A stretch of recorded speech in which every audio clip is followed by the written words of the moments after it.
Good afternoon, everyone. Welcome to our Terrascope webinar about WorldCereal. My name is Jurgen Everarts, and today I have the pleasure to introduce Zoltan Szantoi, Kristof van Tricht, and Vincent Verelst. Zoltan serves as a land application scientist at the European Space Agency and concurrently holds a research fellowship at Stellenbosch University, Department of Geography and Environmental Studies in South Africa. He is the technical officer at ESA in charge of the WorldCereal project. Kristof van Tricht is a senior scientist in the agricultural applications team at VITO Remote Sensing. He holds a PhD in geography from the Catholic University of Leuven. He was initially involved in the WorldCereal project as a technical lead, and he is the project manager of Phase II that has started this year. And finally, Vincent Verelst is a data engineer at VITO Remote Sensing. He obtained a master's degree in nuclear physics at the Catholic University of Leuven, and he recently joined VITO in 2023. He is currently involved in WorldCereal as technical support. So let's get this presentation started, and I will give the word to Zoltan to introduce WorldCereal.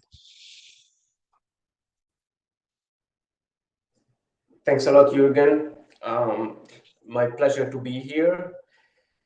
And pleasure to, well, I hope not to introduce, but at least to update you on the achievement in WorldCereal Phase I.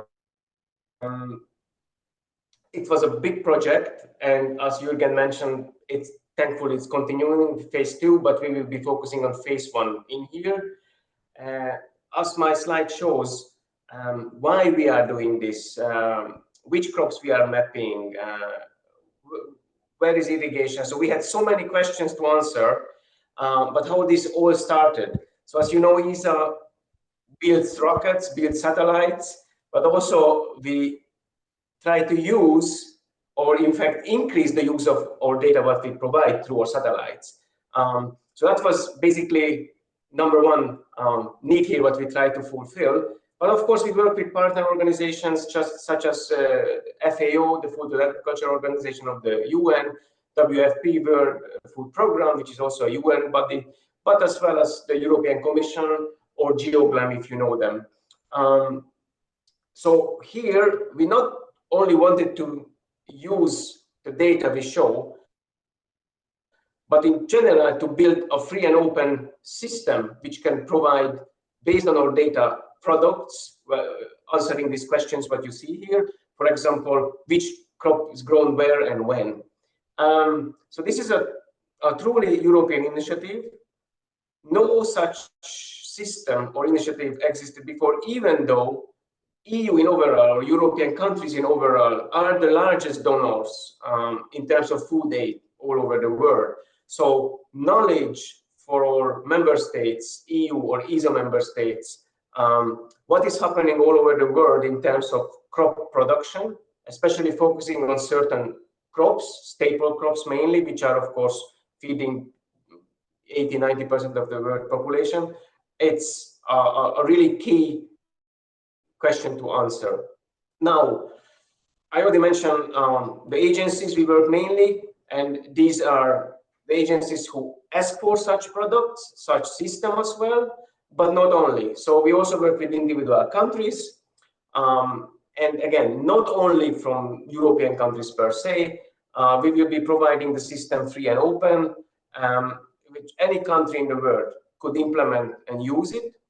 And of course, there are NGOs as well who are running, if I can use the word business, in terms of providing food security to certain countries. So NGOs also ask for such work. Now, what we did in Phase I and why we are looking into Phase II. Now, in Phase I, we basically wanted to prove the concept that this is possible based on the free and open data policy what the ESA or the European Commission is supporting. Here I'm referring back mainly to the Sentinel-1 and Sentinel-2 family. Kristof and Vincent will say a few words about those as well.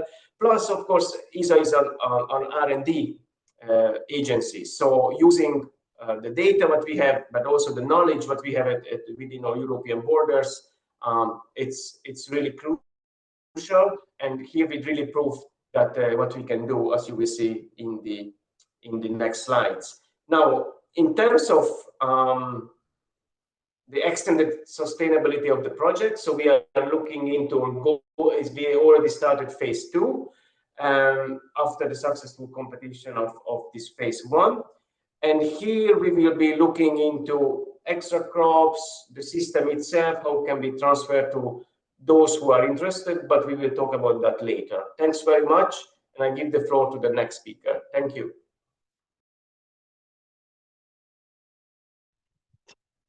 Thank you. So yeah, indeed, very ambitious project, phase 1, which is what we mainly talk about today. I'll go just very briefly about the project results themselves. I mean, the main ingredients for doing something like crop type mapping are quite straightforward. So what we need is a lot of field data from many years, and preferably from everywhere in the world where crops are growing. Field data is not something that we can observe from above, as opposed to things like land cover, because you cannot easily distinguish between a sorghum or a maize plant just by looking at the satellite picture. So we really need a lot of reference data from in the field where geolocated points or polygons are available with the exact crop type that is growing there. In Europe, we are very blessed to have things like the parcel registrations, where we know very well how parcels are delineated, what crops are growing where, but in many parts in the world, that is not the case. So a very important part of the project has been going and is still going into the collection, curation, and harmonization of reference data around the world. Once we have that, we can start getting data from our satellites, mainly Sentinel-1 and Sentinel-2. We can feed some other information, such as meteorological information, digital elevation data into our models. And once we have our ground truths from the points and the polygons, and we have our satellite data, we can start training our crop identification models, and then finally produce our crop type maps. And this is something that for the very first time we had to do at the global scale. So building an efficient and cloud agnostic processing system was also one of the major pillars of WorldCereal Phase 1. So what came out of it are quite a few distinct things that are also very useful on their own. So this reference data itself now comes in the form of a reference data module, which you can find by going through that the link that is shown. This is something that currently hosts already close to 100 million crop type and land cover samples across the world, but it's never enough. There's still a lot of spatial gaps there. So we are very much looking into filling all the spatial gaps that we still have. We find it very difficult sometimes to persuade people that are having reference data to actually share it with the community. And that's why we also now initiated a survey on the use and the sharing of reference data. So if you have anything to do with reference data, both on the side of needing it or having it and maybe wanting to share it, then we very much are looking forward to hear your opinion. So please feel free to go to that survey and provide us with feedback on that.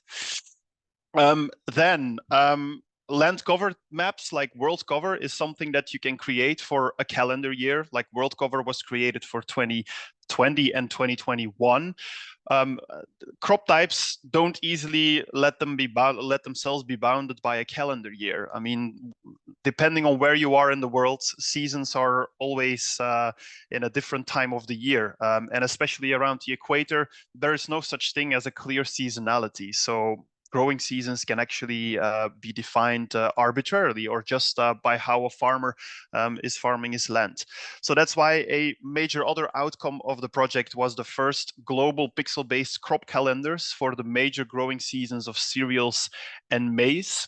Up to 2 maize seasons, 1 major wheat or cereals season, and using these, we went to agroecological zones, which you can see on the upper right of the figure, which are our processing units for which we created the global WorldCereal maps. So every zone has its own distinct seasonality that describes when our crops of interest are growing and when we should actually map them using our system. Going to the actual products themselves, there's a whole product suite. So not one land cover map, for example, but really multiple products. The base product is what we call the temporary crop extent product. Most people would just call it cropland, but cropland can be anything. It can be perennial agriculture, annual agriculture, whatever. So we follow the definition of FAO and went for temporary crops, which are crops that are harvestable at least once a year, with some exceptions. And so this is our base layer. This is our crop, no crop distinction that we provided, created at the global scale. Within the crop layer, we then processed all the individual growing seasons, and for each season provided crop type layers for maize and cereals, irrigation flags, so for each season whether that field was being actively irrigated or rain-fed, and in the green and red, a seasonal active cropland marker, which regardless of the crop type was looking at that growing season and told us whether something was growing on that field or not. Except for the seasonal active cropland, all the maps are also accompanied by confidence maps, which allows the user to also get a bit of insight into the expected reliability and accuracy of the map. Now that's quite a bit of products. So what we are interested to hear maybe also from you is which of these products that would actually be most useful or valuable for your day-to-day work. You can click multiple of these, and maybe if you pay attention, you'll see that irrigation is not part of it. So if you want it, you can still specify it in the chat, but it's not something that is covered by phase 2 of the WorldCereal project. So the products that are being covered are currently there. So feel free to click any of the products or the one that interests you most. I see that at the moment there is kind of a tie between some of the results. It seems that, and that's also something that we saw from user consultation, that often even our base layer, the temporary crop mask, is already something that is very relevant to start working with for a lot of downstream analysis that just need to know the area under cultivation and maybe not specifically what exact crop is growing there. So that's interesting to see.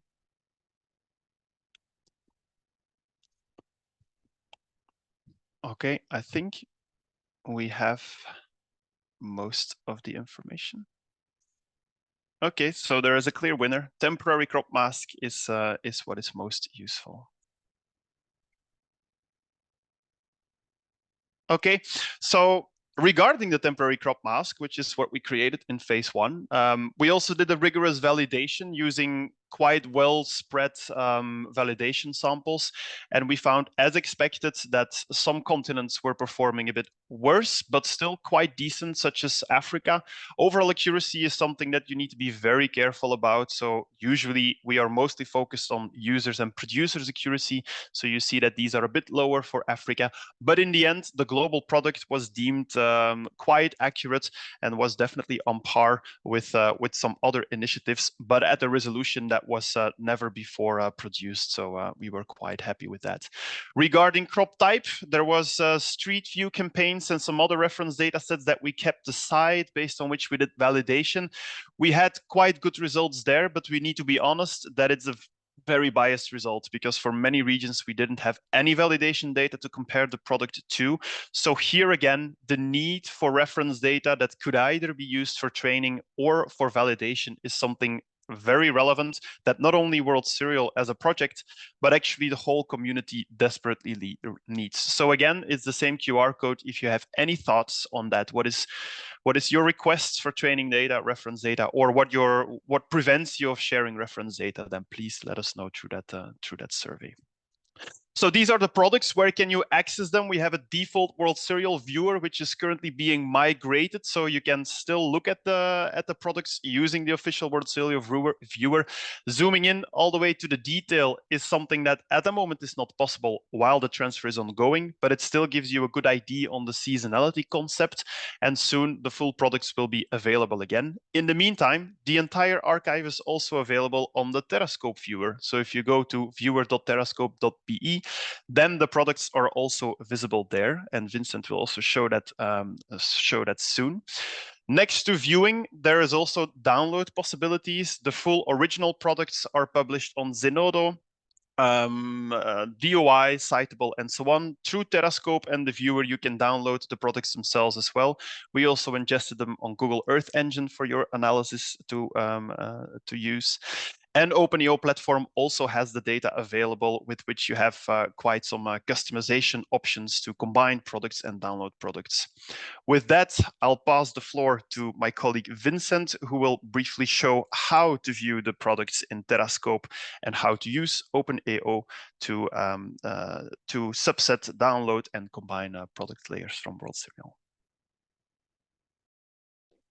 Thank you, Kristof. So good afternoon, everybody.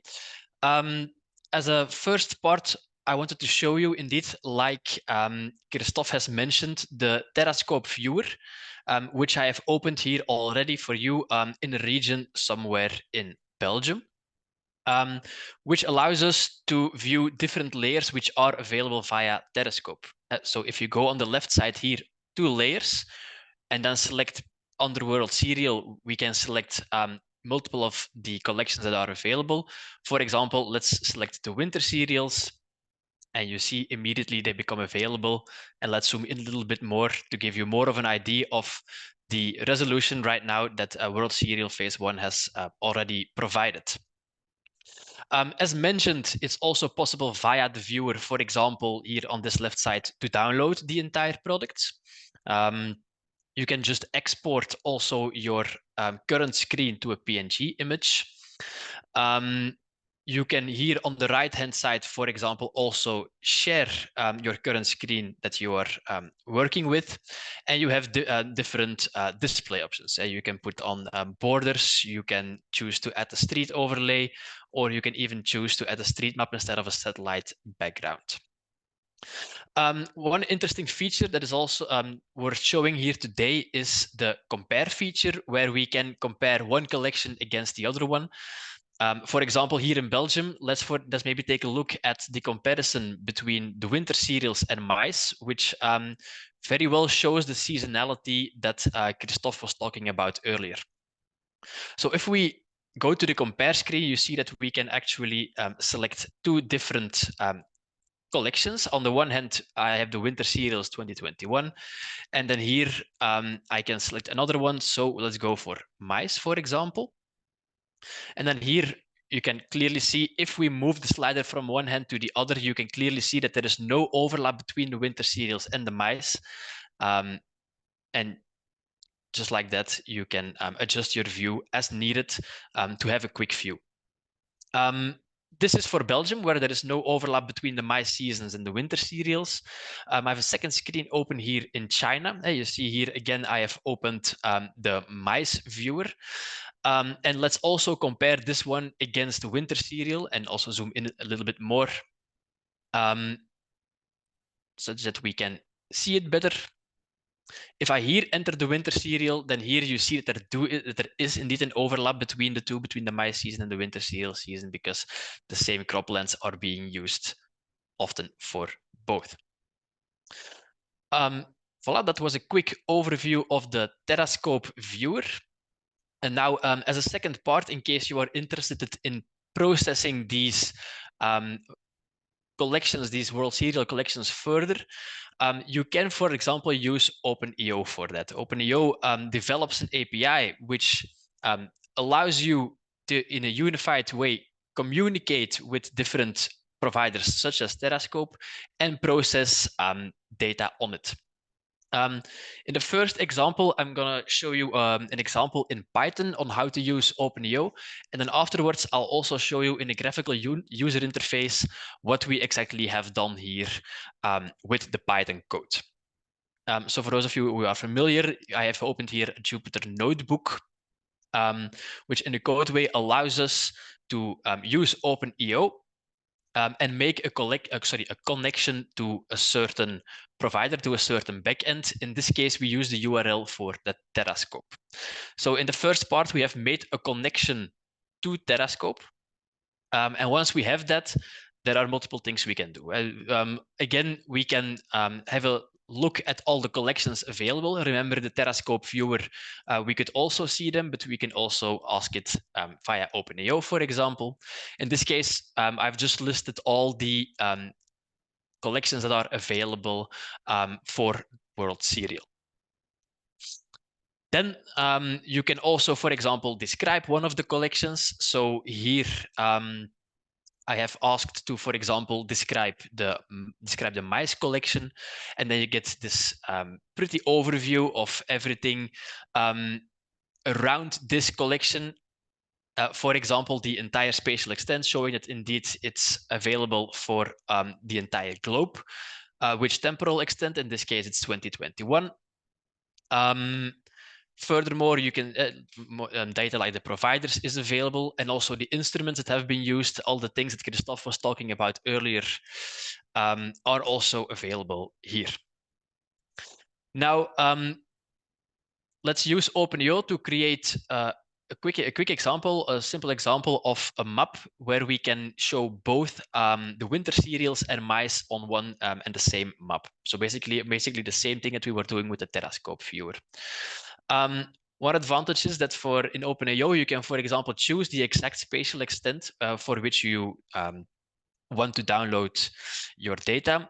You can make it as big or as small as you want.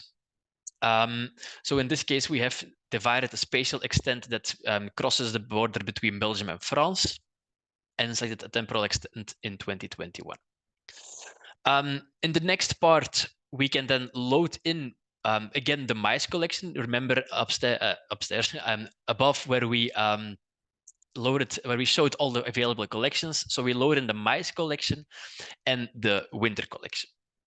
On the winter collection, we do an extra linear transformation that is such that once we merge the two data sets, we can still distinguish between a winter cereal and a maize cereal. Otherwise, they are both denoted by the same number, and we can't distinguish them anymore.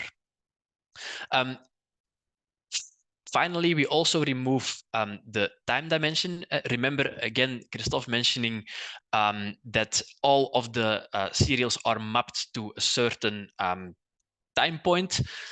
The maize, and here in Belgium, the maize in the winter are mapped to different time points. So if we want the map to be one unified map instead of two separate maps on two separate time steps, we need to remove the time dimension.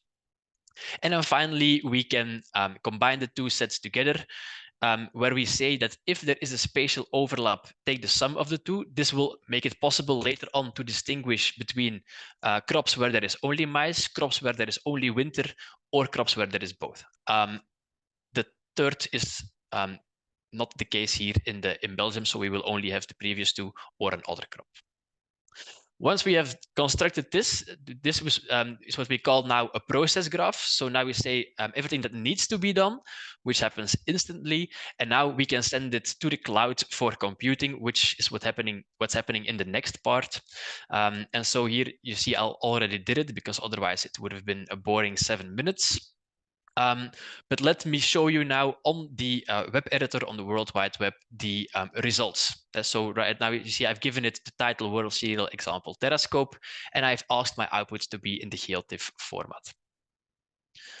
So OpenAO also provides a web editor, editor.openao.org, where indeed here you can see all the batch jobs or process graphs that you have sent to the backend to compute. And you see here at the top again the WorldCereal example Terrascope. Here you can see a lot of interesting things. You can, for example, look at the credits that have been used for this one, the CPU usage, how long it took to run, and whatever not. And another interesting thing to see is the process graph. So what we did in Python, we could actually also do here in the web editor, where you see here the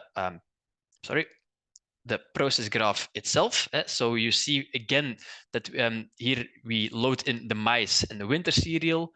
We apply some linear transformation to the winter cereal. We from both remove the time dimension, and then we merge them together.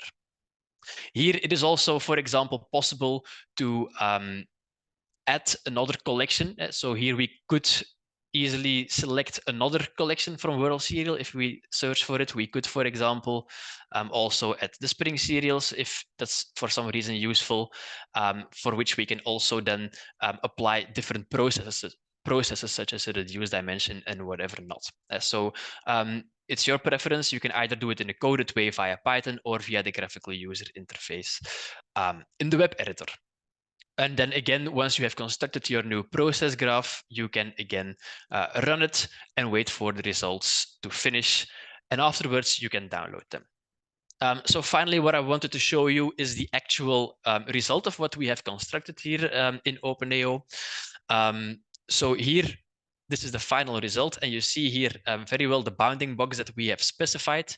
And now let's zoom in a bit to get more feeling what we've actually constructed. So here you very well see again the distinguishment between the maize and the winter cereals, which are non-overlapping. And then in green, here is the legend, by the way, you see the other crop types. And then you can also very well see the high resolution again here. So thanks very much. And now I hand over back to the next speaker.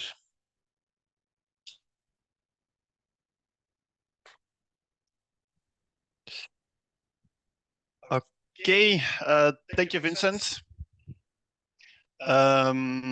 So that was basically the summary of phase one, the products that came out of it, and how you can use Terrascope or OpenAO running on Terrascope to get a better look at those products and also work with them.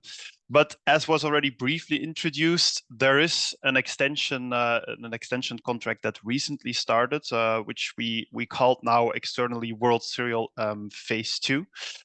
So who is better placed than ESA themselves to maybe frame a little bit further on what the ambition is for Phase II? Thanks, Kristof. That was nice. Yeah, so you heard all about phase one, and you could see that we really proved the concept. So from there, our aim is in phase two, basically to go into or deliver a system rather, which is ready to be operational. Just for you to understand, ESA is, again, I mentioned it as R&D agency, so we don't necessarily do operational work, but we are capable to build a system which could provide operational work to others. So that's the aim here. And beside that, beside the system, we will not only put it free and open, but we will sort of enlarge it, if you will, meaning adding additional crops, for example, to the capabilities of detecting them and map them. Beside that, though, it's not only that we will build the system, but we'll make it a cloud-based processing system, or being cloud-based, but also can be HPC-based if someone want to run it at semi-locally. That will be also feasible. Now, I already mentioned the crops. You see all the lineup there. I think is very ambitious. We believe we can do it. We will talk about accuracy later once we have the system developed. But also we will put a very strong emphasis on training and outreach. So whoever want to use the system, whoever want to use the product, we will have specialized trainings through the web, but also face-to-face, perhaps before or after conferences, also here at Esrin. Esrin is at Frascati in Italy, but also at VITO premises. But also we have a little bit of a budget to actually go to an interested party's place and install, settle the system and teach the colleagues how to use it. I would like to emphasize the free and open part of the system. So once someone has the new system in phase two, you'll be able to manage the system, but we'll be also able to modify it or add additional models. For example, if you want to have a banana model, meaning detecting and mapping banana plantations, you can build your own and you can just plug it into the system and the system will be capable to do that. without saying much more about it, I think maybe Kristof will have a few more words on phase 2. Thank you. That was good introduction indeed, but yeah, there's still lots to be done there. One thing with all of you here, we wanted to ask one more question and hear your opinion, because at the moment it was clear in phase 1 we had just maize and the cereals, which is 2 maps, 2 binary maps. That's still quite doable. But once we go into phase 2 with all these additional crops, then how to disseminate those products is something that is very hard to deal with, and we want to know what an end user would like to see. So for all the different crops, do you want to have individual binary layers, which says maize, non-maize, other product says millet, no millet? Do you want one map where all the crops are combined into one big crop type map, which will have a different legend depending on the region where different crops can be growing?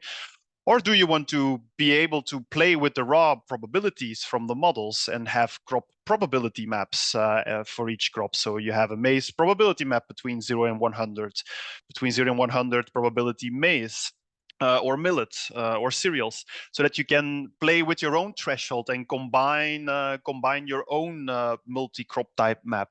So this is something that we would very much like to know from you. It seems that most of you just want a multi-class crop type product, which indeed, from an end user point of view, is the most convenient to work with. Although we have to say that then on our side, some decisions already need to be made. What happens in case of overlap between the multiple crops? Then we need to basically decide how to resolve that conflict. While if we provide individual layers with probabilities, then you as a user could still be able to play with those probabilities and come up with your own rules. And for example, set a certain probability very high if you want to only be mapping the fields that are absolutely sure to be, for example, maize. But it seems that that most of you still want the multi-class crop type product, so that's very valuable feedback that we will take with us when we are refactoring the system. Okay, so as mentioned already, a lot of emphasis is being put on the capacity building and onboarding of the system throughout the next 3 years. We have quite different things, so very specific technical trainings for some interested institutes, but that also goes all the way up to webinars, promotional package, which are maybe less technical, but for a bigger audience. In the end, all of these things are being announced through our new mailing list that we just launched. So if you want to be kept up to date with all of the things that we're organizing for capacity building, or all the events that we will be attending where you can come talk to us, then please subscribe on the mailing list or follow us on any of our social media channels, most actively on X and since recently also LinkedIn. Okay, and then finally, it was only briefly that we touched now upon the plans for WorldCereal Phase 2. We'll also have an official WorldCereal Phase 2 webinar planned on the 18th of April, where we no longer just briefly talk about the products of Phase 1, but really dive into the plans of Phase 2, what you can expect to happen there, and how you can also contribute. So now is also already the time where you can register for that specific WorldCereal webinar that will be much more project-oriented and not only using the notebooks and OpenAO demo that we saw today. So if you want to stay up to date and get an introduction on the WorldCereal Phase 2, then definitely make sure to register for this webinar. Jürgen, that's all from our side, I think. Well, thank you very much, the three of you. It was very clear and very well. It's an ambitious. It was an ambitious project, and it's going to be even more ambitious. I have one concrete question right now, so I invite everybody to post more questions in the Q&A channel. But the question is about pastures. Are you going to take care of pastures as well, or is that not out of the question? Pastures are not part of the WorldCereal legend at the moment. We know that there's quite some interest there, but not only is it not part of the crop products that we are producing, it's also a very difficult thing to map with the available ground data that we have, because usually whatever reference data that we collect would just say things like grassland. We don't know whether it's a pasture, if it's like a permanent grassland that is already close to shrubland somewhere in Africa, for example. So it's very hard from the data that we have to have a reliable model for pasture detection at the global scale. So that's why pastures are by definition not included into our product. Okay, that brings me to a question that I have. You're mentioning field data and that you need more field data. How confident are you that all of the data that you've collected already is accurate? We need to have some sort of trust in that. It's true. So we put quite a lot of effort in the curation effort. Our partner Wageningen is very active also there to really check individual data sets that are contributed for geolocation issues, for example. These things are already removed. We look for road intersections on OpenStreetMap to make sure that we don't add roads into our crop mapping algorithm. We also have some automated methods that try to look at the satellite signal to get rid of obvious mistakes. However, if there is more like a thematic error where maybe a maize label is in fact a sorghum label, this is something that we can never detect from our point of view. So if these things are there, and they surely are, then they will be propagated in the model. And especially if that happens in a region where we don't have a lot of data, then such a wrong sample can really have a big impact on the product quality. So that's why we hope that everyone who actively contributes data also wants to vouch for the quality of their data. And we do on our side what we can, but we also need to cope with the reality that training data in this field of work will never be perfect. I guess so. There's a question about OpenEO. Do you require an API key to use it? Vincent, can you take that one? Yeah. So, are you muted? yes. Oh, yeah. Yeah. I guess if well, the API key OpenEO just requires you to create an account, right? Mm-hmm. So you can just go to OpenEO and register on one of the backends. Usually, every backend needs you to register there. For Terrascope, that's a very easy process. There is the EGI check-in where most of you will already have some account that works there from the universities or I don't know. And with that, there comes a limited amount of free processing credits. And if you run into an issue there, you can always request for more or get in touch. So it's just about activating an account, and then you're good to go, and you can make that connection to OpenEO. Yeah, actually, if you work on Terrascope, you'll get a free 1,000 credits for doing whatever you like to do, and if you compare it to the 24 that were shown, it's already quite a bit. And if you run into problems, then you should contact Terrascope. Now, on that OpenEO notebook, can the users get access to that? Because it seems to be very convenient to get started if you already have that sample. How can they get access to that? You should unmute yourself, Vincent. I think Vincent's computer is a bit stuck. It's in the community examples of OpenEO. I should not close this. We can put the link here in the chat, I guess. You have the link, but it's frozen now at the moment. I think I also send it to you, Evelyn. So maybe you can also put it in the chat. And if you click that link, then you directly get to the example. You can clone that notebook and then get started once you have your account. Mm-hmm. And maybe also interesting to mention, so Vincent only briefly touched upon that, but OpenAO is cloud agnostic by design, but it needs the backend to run. So we showed today how to run it on the Terrascope backend, but we also have a OpenAO version that runs on the new Copernicus data space ecosystem, and the whole new refactored WorldCereal Phase II system will be integrated on CDSE.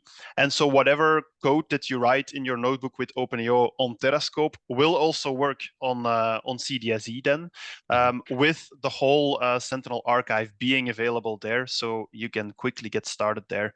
And the idea of WorldCereal Phase II is also to connect this OpenAO service to the ESA's network of resources, so that later in the project there will always be the possibility to request for sponsoring. That is then up to ESA to tackle case by case. Okay. I was a bit confused about this temporal dimension that Vincent was mentioning. I understand that you have a map for a certain season. How do you define that date? Because it's going to be slightly different for every parcel, I guess. Typically, it's at the date's defined at the end of the growing season, and as everything's mapped to that date. Okay, so it's all combined into one single date for a single crop in a certain area, in a certain season. In a certain season. Okay. Yes. Very well. I don't see any further questions coming in, but I think that many of the participants will also be present in the next webinar, where you'll dive into the plans of Phase II. So I hopefully we'll see many of you there again. If there are no further questions, I will like to close this Q&A and then move on to the end of the webinar. Right. We will be doing more webinars in the coming month. One will be on air quality monitoring. We already have a number of Sentinel 5P data products, and Isabel de Smet of the Belgian Institute of Space Aeronomy will discuss that. And then on a week after that, by the end of April, we'll talk about CropSAR. Really a technology that looks through the clouds, and that will be on the 30th of April. And there's going to be another one on the Copernicus data space ecosystem and OpenAO in June, and we'll be announcing that very in the coming week. I still have a question coming in. What are the resolutions of the global products? Are they the same as in the Belgian example? And I think the answer is...